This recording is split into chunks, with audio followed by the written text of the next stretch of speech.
Titanic. एक captain की कहानी बात है सन 1912 की, जब दुनिया ने एक ऐसे जहाज का सपना देखा था जो कभी डूब नहीं सकता था। उसका नाम था टाइटैनिक। यह सिर्फ एक जहाज नहीं, बल्कि इंसानी तरक्की और इंजीनियरिंग का नायाब नमूना था। विशालकाय, आलीशान और हर ऐशो आराम से लैस टाइटैनिक अपनी पहली यात्रा पर निकलने को तैयार था, और इस अजेय जहाज की कमान संभाले थे एक अनुभवी और सम्मानित कप्तान, जिनका नाम था एडवर्ड जे स्मिथ। कप्तान स्मिथ अपनी लंबी समुद्री सेवाओं के लिए जाने जाते थे। अटलांटिक महासागर में उनकी अनगिनत सफल यात्राएं थीं, और उन्हें इस क्षेत्र का महारथी माना जाता था। 62 साल की उम्र में टाइटैनिक की यह यात्रा उनके करियर की शायद आखिरी और सबसे शानदार यात्रा होने वाली थी। यह उनके लिए एक सम्मान की बात थी कि उन्हें ऐसे भव्य जहाज का कप्तान बनाया गया था। 10 अप्रैल 1912 को साउथम्पटन, इंग्लैंड से टाइटैनिक ने अपनी ऐतिहासिक यात्रा शुरू की। मंजिल थी न्यूयॉर्क, अमेरिका। जहाज पर दुनिया भर के लोग सवार थे। अमीर से अमीर लोग अपनी शान शौकत दिखाने को बेताब थे, और गरीब लोग बेहतर जिंदगी की तलाश में अमेरिका जा रहे थे। सब खुश थे, सपनों से भरी आंखों के साथ। कप्तान स्मिथ अपने काम में माहिर थे। वह हर दिन जहाज के अधिकारियों के साथ मौसम और समुद्री मार्ग पर चर्चा करते थे। सब कुछ ठीक चल रहा था, लेकिन अटलांटिक की सर्द रातों में कुछ खतरा मंडरा रहा था। दूसरे जहाजों से बर्फीले पहाड़ों, आइसबर्ग्स की चेतावनी मिल रही थी। ये विशालकाय बर्फ के टुकड़े समुद्र में तैरते हुए किसी भी जहाज के लिए खतरनाक साबित हो सकते थे। 14 अप्रैल की रात थी। चांदनी रात थी और समुद्र शांत था। टाइटैनिक अपनी पूरी रफ्तार से आगे बढ़ रहा था। कप्तान स्मिथ रात को सोने चले गए थे, लेकिन उनके अधिकारी और क्रू मेंबर लगातार चौकस थे।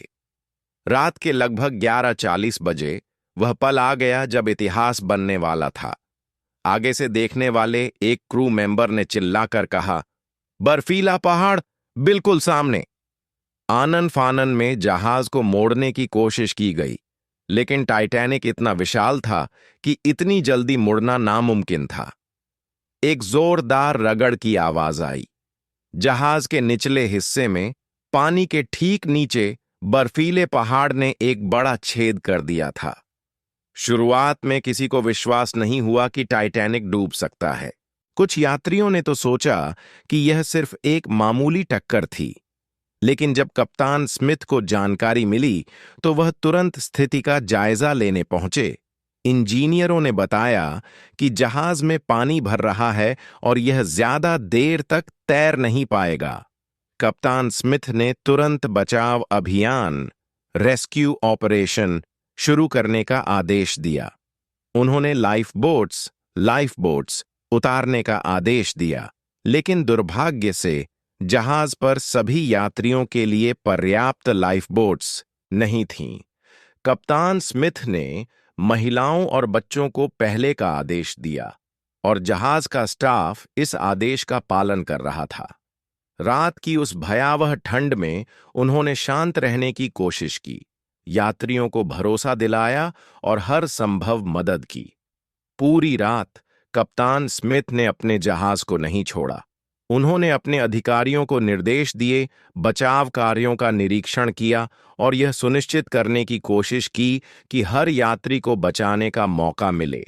वह जानते थे कि यह उनका आखिरी समय है, लेकिन उन्होंने अपने कर्तव्य से मुंह नहीं मोड़ा।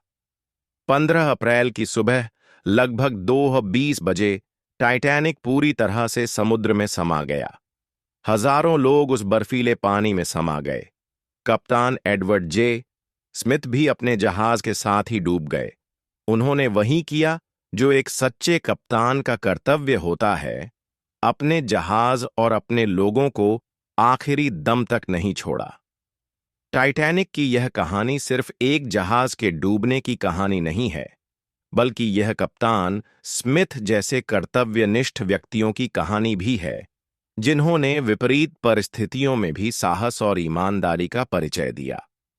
उनकी कहानी हमेशा हमें याद दिलाएगी कि कुछ लोग अपने कर्तव्य के लिए अपनी जान भी न्यौछावर कर देते हैं।